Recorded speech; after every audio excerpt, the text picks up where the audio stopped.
চিৰাঙৰ কাজলগাঁৱত ধাবাৰ মালিকক ব্লেকমেইলিং কৰাৰ অভিযোগত গ্ৰেপ্তাৰ 4 ভুৱা সাংবাদিক। ধাবাৰ মালিকৰ অভিযোগৰ ভিত্তিত আৰক্ষীয়ে গ্ৰেপ্তাৰ কৰে আকৰাম হুছেইন, সঞ্জীৱ অধিকাৰী, আলম বনিয়া আৰু লাল চান মিয়াক। ধাবাত অনৈতিক কাৰ্য চলাই থকা বুলি অভিযোগ কৰি 2 লাখ টকা দাবী কৰিছিল ভুৱা সাংবাদিককেইজনে। অন্যথা বাতৰি সম্প্ৰচাৰ কৰাৰ ভাবুকিও প্ৰদান কৰিছিল। এই সন্দৰ্ভত ধাবাৰ মালিকে কাজলগাঁও থানাত ব্লেকমেইলিঙৰ কৰি ধন দাবী কৰাৰ তথ্য সহকাৰে এজাহাৰ দাখিল কৰে। ধাবাৰ মালিকৰ এজাহাৰৰ ভিত্তিত 4 ভুৱা সাংবাদিকক গ্ৰেপ্তাৰ কৰে আৰক্ষীয়ে।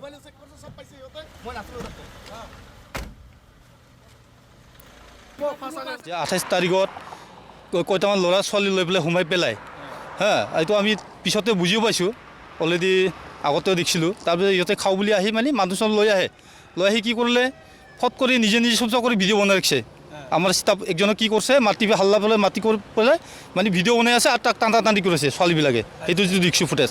তাৰপিছত কি কৰিলে, ইহঁতেতো ষ্টাফ কম থাকোঁতে খাওয়া অৰ্ডাৰ দি এংগেজ থাকোঁতে কি কৰিলে, এই কেবিনত যাই পেলাই নিজে চুপচাপ ভিডিঅ' বনোৱা আছে দেই, আমি দেখিছোঁ।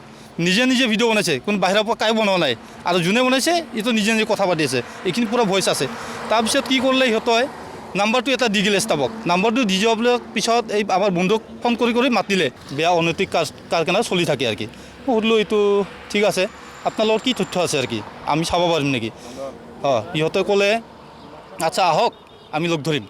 তো গতিকে একবাৰ লগ ধৰিম কোৱাতে ফাৰ্ষ্ট টাইমে ক'ল, ঠিক আছে আপোনালোকে কালি হোটেলত লগ ধৰিব। একজনে ক'লে কালি লগ ধৰিব হোটেলত। মই বোলো হোটেলত কিয় লগ ধৰিম, য'ত হৈছে তাতে আহক, মই আছোঁ। পিছত কয় আমাক পইচা নিদিলে আমি বজাই দিম, এনেকৈ ক'ল। তাৰপিছত 2 লাখ এনে মোটামুটি খুজিছে, 2 লাখ এনেকৈ লাগে। তাৰপিছত মই ক'লোঁ এইটো কি কথা, মই খং উঠিছোঁ একচুৱেলি। ডাইৰেক্ট সুধিলোঁ, এইবিলাক ডুপ্লিকেট কিবা কৰি তহঁতে সাংবাদিক হয় না নহয়, তহঁতে কি আছে, তো এইবিলাক মেকিং দেখিলে বুজা যায়। নিজে ভিডিঅ' বনাইছে, এডভান্সত চব ৰেডি। কোনে দিছে ভিডিঅ'? কয় কাষ্টমাৰে দিছে। সেইটো মেকিং হ'ল, সেইটো আমি কিয় এইটো পইচা দিম, এনেই ধাৰত ফাঁচি আছে। মোটামুটি কেইজন, আমি ইমান 4জন এনেকৈ শুনিছোঁ আৰু কি। কিমানজন আছে? সেইদিনাতো আমি দেখিলোঁ 8জন মানে আছিলোঁ মোটামুটি ৰাতিত আন্ধাৰত। তো এই কোনা চবেই আছে একেলগত। যি নহওক, আমি আজি এইটো যিটো আমাৰ আৰক্ষী প্ৰশাসনে দায়িত্বটো ল'লে, সেইকাৰণে আমি চিৰাং জিলা আৰক্ষী প্ৰশাসনক ধন্যবাদ জনাওঁ আৰু কি।